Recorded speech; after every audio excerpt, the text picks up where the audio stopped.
Hello viewers, today we are going to discuss one of the most sensitive issues of society, that is problems of sex selection and son preference. When it comes to sex selection and son preference, the crux of the issue touching the surface is gender and gender bias, of course.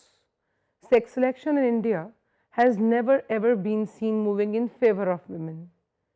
Son preference has obviously meant killing of daughters to be born or mistreating those who took birth unfortunately in the family where the other gender was or is preferred.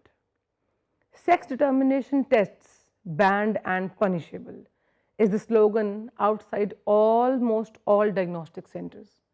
This is the result of the Preconception and Pre-Diagnostic Techniques Act 1994, which declared that undertaking or going for sex selection test before birth of child in India is a punishable crime. Wondering it is for an illiterate society where people are so personally to be governed, being so profusely intervened by law to the limits of their child's sex and birth. Is our society so immature and incapable? Is our society so irresponsible for the citizens to be born having all the rights of life as the living ones? These doubts need to be explored. Sex selection and problem of sex selection are two different things altogether. Sex selection. Sex selection in liberal terms means the right or the prerogative of the parents to select the sex of the child to give birth.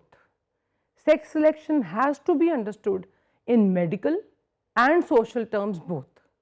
In medical terms, sex selection implies avoid having a child with a sex-linked disease. In this case, the pregnancy can be terminated or delayed if there is a threat that a particular sex being born will carry a sex-linked genetic disease from either of the parents. This goes quite rightful in terms of medical ethics. While referring to the matter of morality and righteousness, such a child who shall take birth to suffer physical, mental, social and psychological trauma should not be brought to the world if situation is known well in time. On the other hand, the social sex selection goes totally opposite to the themes of morality and righteousness. It implies that situation where parents to undergo a sex determination test just to know the sex of the child and to avoid the birth of the child having an unwanted sex. Medical ethics do not match the social ethics in this case, making a troublesome scenario. This is where the issue of difference between the sex selection and the problems of sex selection comes. Table 1 shows the known country level sex selection policies. The details show that the social uses of sex selection techniques and methods are prohibited in countries like India, Australia, United Kingdoms, Russia and the like. And in some countries like Austria, New Zealand, South Korea, Switzerland and Vietnam, it has been prohibited completely. Sex ratio, an important variable, is our next sub-theme. Sex selection has been a big issue due to the consequent situation of sex ratio. Sex ratio is used to describe number of females to per 1,000 males. India was in news internationally in the last decades after the census of 2001, and census of 2001 surfaced that there were only 933 females to every 1,000 males, which eventually improved in 2011. Table 2 shows sex ratio in India. The data has been compiled from Census of India 2001 and Census of India 2011. The sex ratio in Census 2001 was 933 females to 1,000 males, and in Census 2011 it was 940 females to 1,000 males. There has been surely an improvement, but not surely and as it was desired to be. a meager improvement of only one female to every 1,000 males per year during 2012 to 15 can be seen. Table 3 shows the Indian state by sex ratio. Kerala and Pondicherry show good scene, that is 1084 and 1038 females respectively to every 1,000 males. Shocking are the figures of the states like Chandigarh, Delhi, Haryana, Punjab, Jammu Kashmir and the like, which have sex ratio even lower than 900 females to 1,000 males. What are the factors behind this low sex ratio? For sure, not a single one. The sorry state of affairs is the misuse of technology. The advanced diagnostic techniques for embryo investigations were made to detect any genetic disorder in the fetus. A major purpose was to check on birth of eunuchs and other such genetically or biologically deformed human beings so that their life does not become a suffering on the second of their birth. But people use this to know the sex of their child in womb, which resulted into high rates of pregnancy determination due to sex selection and sex determination. The medical community got blotted and blamed for earning big amounts for telling the sex of the child in advance.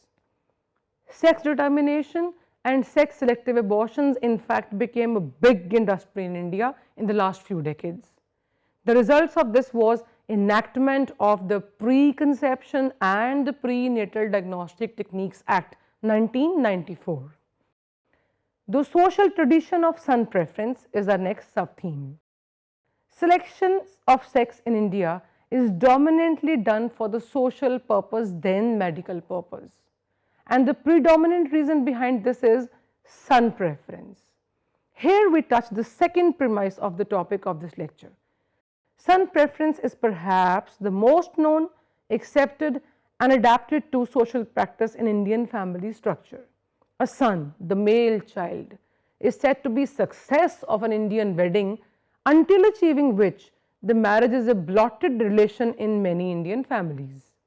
The child for the parents and the grandparental families deserves to be loved, nurtured well and cared for if it is a boy. He is the source of salvation in religious as well as in socio-cultural terms. For instance, cremation of either of the parents is not allowed to be done by the daughter. Only a son can do this. In case of religious ceremonies at home, the sitting of the boy of the house is said to be mandatory.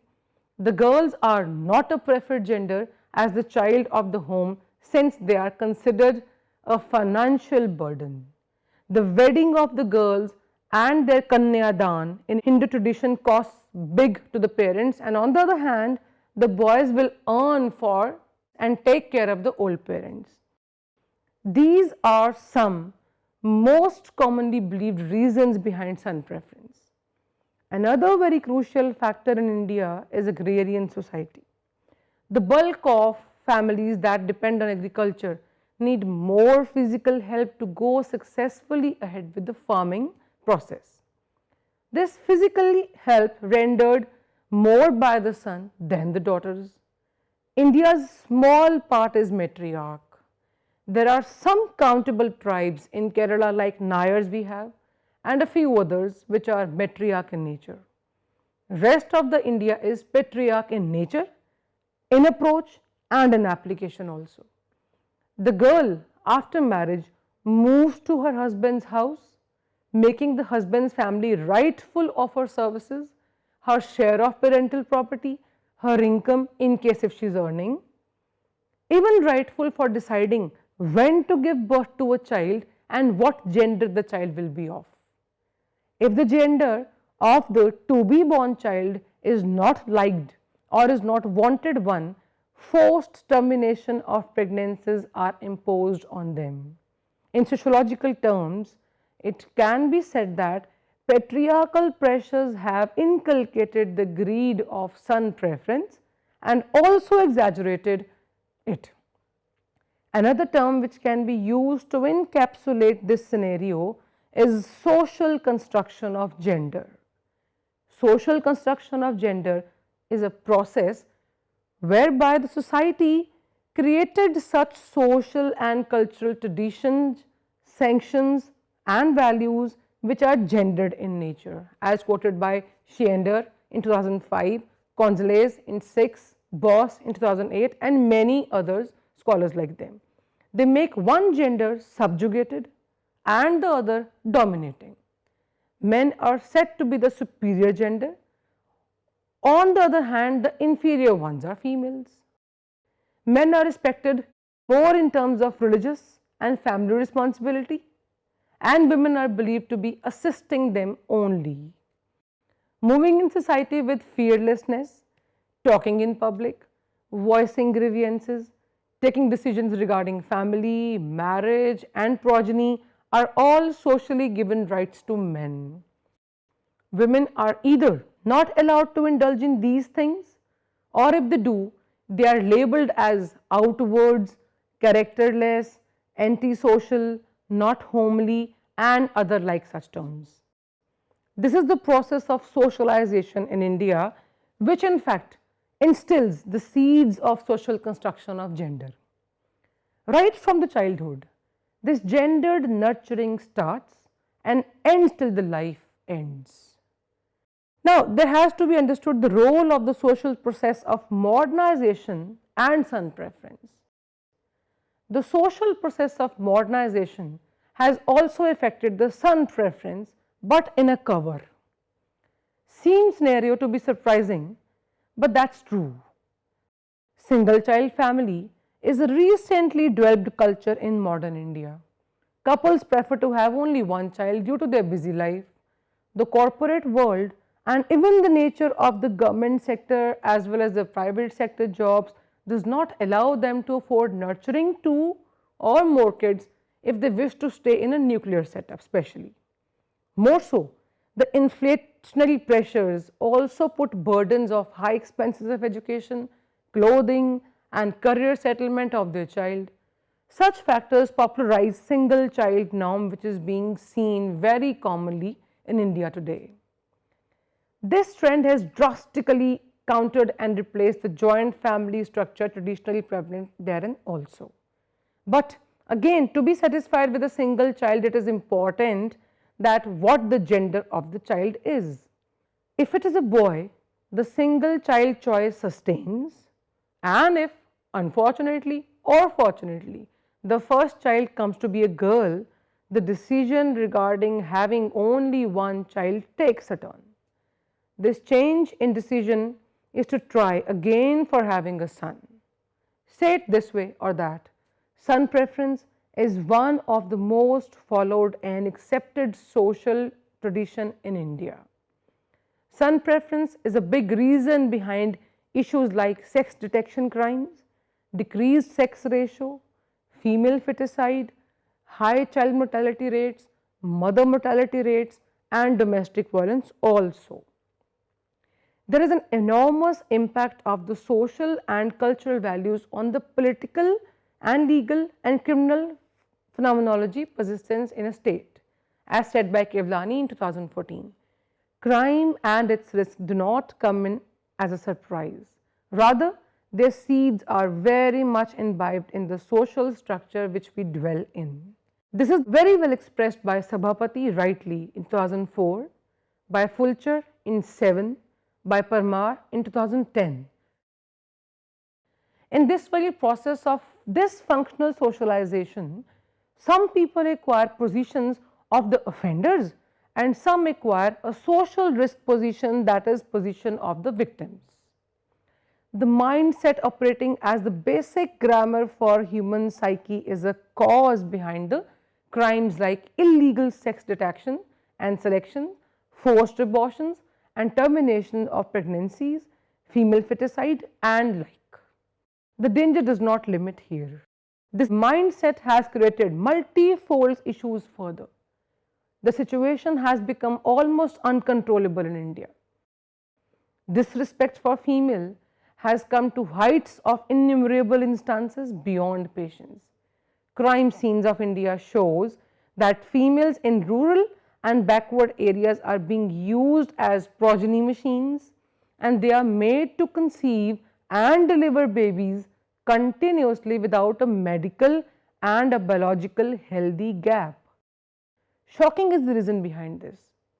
If the child is a son, he is sold to childless couples, and if that is a daughter, either she is killed or thrown to roads and garbage boxes on the roads. Son preference has in fact over pampered the sons of the nation. Almost each week, or may say at times of days together, India witnesses gang rapes, followed by brutal killing of the already sexually and mentally victimized females. This shows how animistic men have become in their masculine ego that they do not even want that voice to be heard or life to be continued which they once ruined. Not much reported, wedlocked rapes happen almost in every home where the power of knowledge and learning is not so strong. For years and centuries of social legislation, India has not been able to draft a bill for proposing laws against wedlock rape. The reason is again the man's socially given absolute rights over his better half.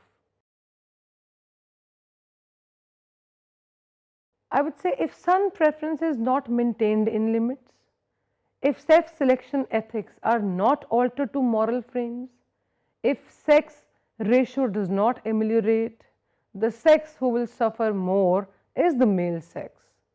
The times of polyandrous marriages might force in, but today financially it will be a tough affair. There will be no single female for a single male as it used to be in the ancient times. Men will not find a woman to possess which shall be their own psychological ruckus. Women are exclusively blessed with some skills by nature. She is said to be a synonym for nature and nurturer. She is the mother, the caretaker, the link between relations, the grace of the family, and most important, the source of progeny in the universe. There is already a worrisome situation taking in mind the social status of women in relation to over-empowerment of men as a preferred gender. The situation needs to be managed with administrative maturity and also with the political will. But for sure, gender issues like son preference, sex selection have their roots in family structure and socialization. Hence, the people themselves need to give thought over this sensitive issue. At the end, I would like to say that gender equality is a component of humanism which deserves to be brought about and maintained to make the world a better place to live in. Good day, viewers. Hope to see you again.